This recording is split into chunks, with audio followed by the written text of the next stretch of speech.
Você já parou para pensar que escondido no seu mapa astral existe uma espécie de capitão secreto? Uma força que, no fim das contas, comanda o navio da sua personalidade?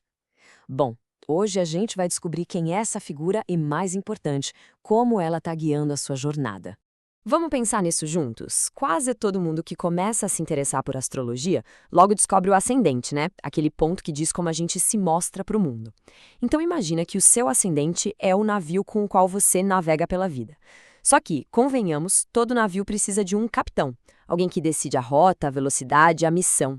A grande questão é, quem está no comando do seu navio? Para achar essa resposta, a gente precisa olhar um pouquinho além do óbvio.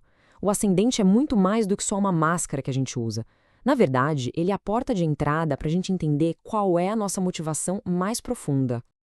Geralmente a gente aprende isso, ascendente é a nossa máscara social, o jeito como a gente se projeta e como as pessoas nos veem de primeira. Ele fala também do nosso corpo físico, da nossa vitalidade. Pensa nele como a moldura da sua personalidade. Mas a moldura não é a pintura inteira, certo? E aqui que entra a peça-chave de tudo, o regente do ascendente. O que é isso? É simplesmente o planeta que manda no signo em que o seu ascendente está. Se o ascendente é um navio, esse planeta é o capitão, ou como a astrologia mais antiga chama, o timoneiro da sua existência. É ele que pega a sua essência e transforma em ação no mundo. E olha, identificar esse capitão é o primeiro grande passo para a gente entender a principal motivação da nossa vida. E o melhor, é bem mais simples do que parece. Essa tabelinha aqui já dá uma bela ajuda. É um guia rápido. Por exemplo, se o seu ascendente é em Áries, o seu capitão é Marte. Se for em Leão, quem está no comando é o Sol. Dá uma olhada, acha o seu ascendente e descubra quem está aí guiando sua jornada. Ah, e se o seu signo não está aqui, não se preocupa. É só dar uma pesquisada rápida na internet que você acha fácil, fácil. Essa frase aqui resume tudo de uma forma perfeita. O regente do ascendente não é só um detalhe técnico, sabe?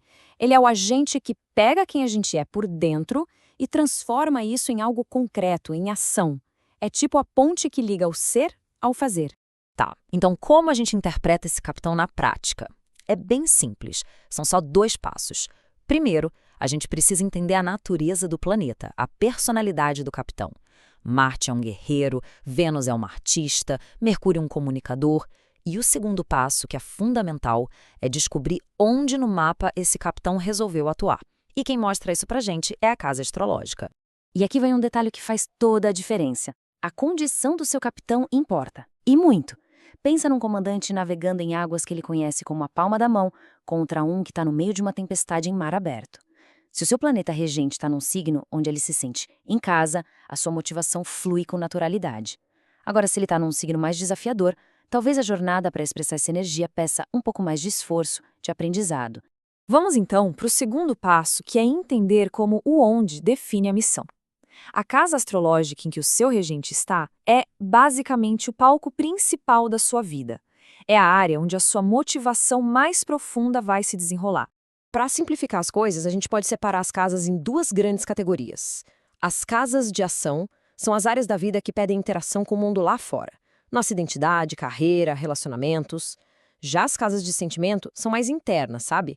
Focadas nas emoções, nas nossas raízes, nas transformações e na espiritualidade. Onde o seu capitão está, se não território de ação ou de sentimento, muda completamente o foco da sua jornada. E a melhor forma de entender isso de vez é com exemplos práticos.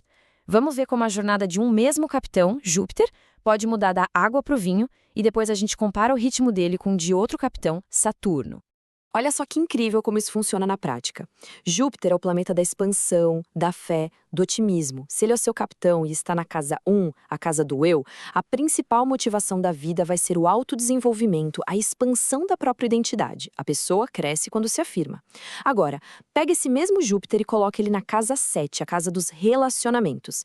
A jornada de crescimento passa a acontecer através do outro, em parcerias, no casamento. A energia é a mesma, de expandir. O que muda é o palco. Agora, vamos comparar os estilos. Se o seu capital é Júpiter, o ritmo da sua motivação é para frente, é otimista, está sempre querendo mais, expandir horizontes. É a jornada do filósofo, que vê a vida como uma grande aventura. Mas e se o capitão for Saturno? Aí a história é outra. Saturno é o construtor. O ritmo é lento, paciente, focado na disciplina. A motivação aqui é construir algo que dure, que resista ao tempo, como quem assenta tijolo por tijolo de uma grande construção. Quando a gente junta todas essas peças, o capitão, o estilo dele e o palco onde ele atua, de repente, a gente começa a ter uma imagem muito, mas muito clara mesmo, da direção fundamental da nossa vida. Então, para a gente amarrar tudo e não esquecer mais, seu ascendente é o veículo. O planeta que rege ele é o capitão no comando. A natureza desse planeta dá o tom, o estilo da sua motivação. E a casa onde ele está aponta para a área da vida onde essa grande jornada acontece. Simples, direto e, nossa, muito poderoso. E para terminar, eu deixo essa reflexão no ar. Agora que você tem as ferramentas, dá uma olhada no seu mapa, encontre seu capitão e veja em qual palco ele está atuando. A pergunta que fica é: qual é a principal missão que o capitão do seu mapa te confiou? A resposta com certeza já está aí, só esperando para ser descoberta.